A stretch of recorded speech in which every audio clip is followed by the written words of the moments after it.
Hello, my name is Edward Logan. I'm the founder and the president of the Chidek International, based here in Virginia, USA.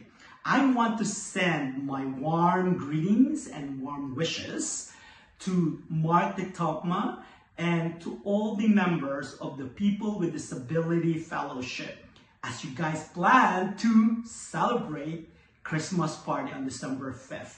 And today is also a special day because it's the celebration of the International Day with people with disability around the globe.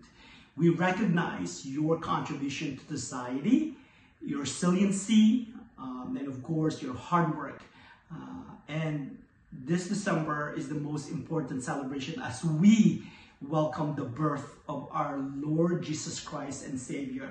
Maligayang Pasko at manigong bagong taon. God bless you all. Thank you.